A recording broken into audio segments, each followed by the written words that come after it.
In the moments before, they flee. But it is already too late.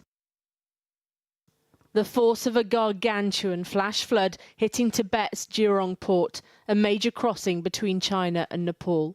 Hundreds of people are currently missing along the border, among them foreign travellers and locals too. More than 30 are thought to be UK citizens. This 10 kilometres away, satellite imagery which shows how the torrent of rocks and mud engulfed the landscape around the Bote Koshi River in the early hours of this morning and swept into Nepal's Rasua region. As well as damage to roads and bridges, entire villages have been washed away.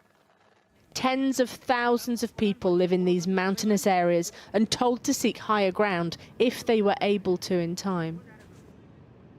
I saw around 9 trucks being swept away by the floods, including people. It's heartbreaking. I've been teaching here for 18 years, and I've never seen anything like this before. There have been successful rescues too. This person covered head to toe in mud, but helped from their home into an ambulance by air with many roads impassable. More than 100 people have been rescued so far. I got a call from my brother-in-law this morning, and they were crying and said their entire house had been swept away. 3 family members were rescued, but his brother is still missing. Because it's a border region, many police, customs, immigration and military personnel are missing too. You can see how the sheer force of the waters broke apart bridges. Nepal's government said that hydroelectric projects were among the infrastructure damaged by the floods, wiping out a large percentage of much of the country's power. In such a sensitive region as Tibet, it can be a challenge to get accuracy quickly or an idea of scale. But China's President Xi Jinping has said it's assisting with an all-out search, as well as measures to prevent secondary disasters, such as early warning systems. Scientists now think that part of a glacier may have sheared off. A deadly flash flood on the same river last year was eventually traced to the draining of a glacier lake. Due to such increase in air temperature, lots of ice are melting very fast, and due to that we are having such phenomenon. Not only this year, last year's phenomenon is also to some extent we can connect with increase in air temperature. Suddenly increase, more meltwater was there and release suddenly.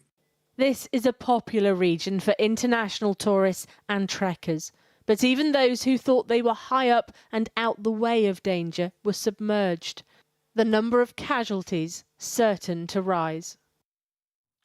Well, earlier I spoke to Angshering Lama Agantir, who's a mountain guide and photographer in Nepal, and I asked him to describe what he had seen today.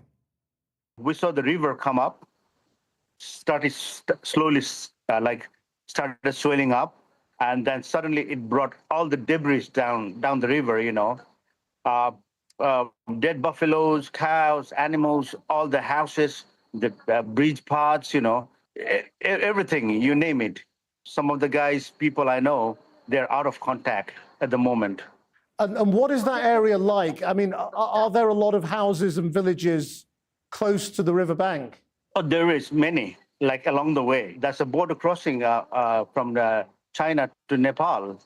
That's totally gone. And we've seen some footages being posted from what you call that CCTV cameras.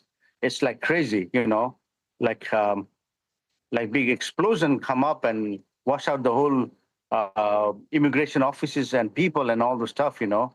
I hear many villages along the way are also washed out. Like Tisuli, the bazaar, the small town of Nuwakot.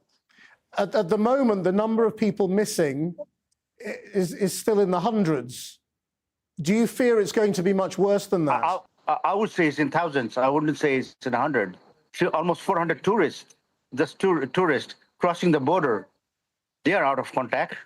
They go to Tibet to see Mount Kailash, you know, so on the tours. So that's the way.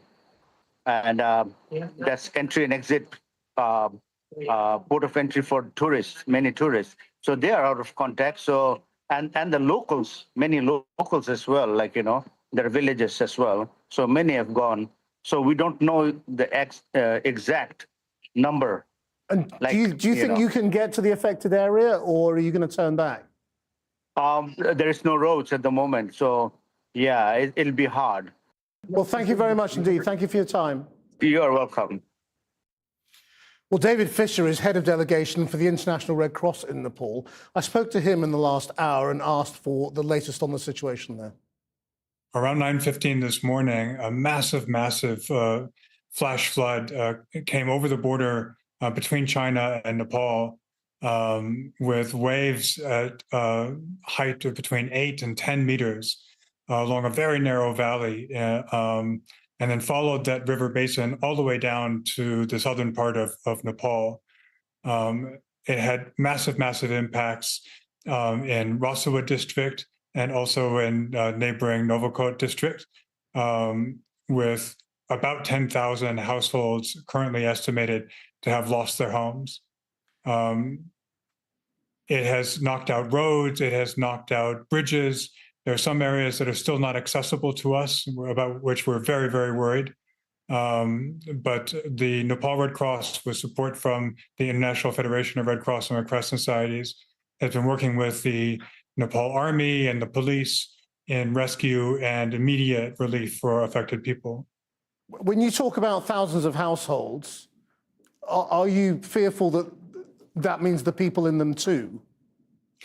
We don't have official figures yet for the death toll, but we're very worried that it will be mounting in the days to come. You may have seen some of the images.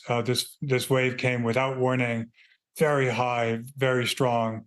I myself visited this area along the border just a few months ago, and it is extremely narrow. There's simply nowhere to run. What is the latest on the casualties? I mean, how are they being dealt with? Well, there are many people who are without homes tonight. And so the Nepal Red Cross has been working on emergency shelter. We've sent up our first shipment of emergency supplies. So these are mattresses and tarpaulins so that people can set up where they need to, if they have to, outside. Body bags, unfortunately, for those bodies that have been recovered, but also first aid kits, hygiene kits, this kind of thing. Now, we're getting some reports as well from the Chinese side. Do you know how bad the damage is in Tibet? We have gotten very little information about that, only from official sources that say that so far it's low numbers.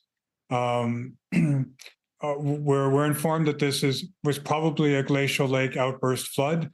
Unfortunately, both on the China side and Nepal, there are many of these very high elevation lakes, and sometimes it takes just a small trigger to send these huge waves of flooding down, and that's what seems to have been what happened this time. Now, hundreds of foreigners have been reported missing. Can you give us any sense of, are these people who are feared lost, dead, or are they people who just can't be contacted at the moment because communication lines are down?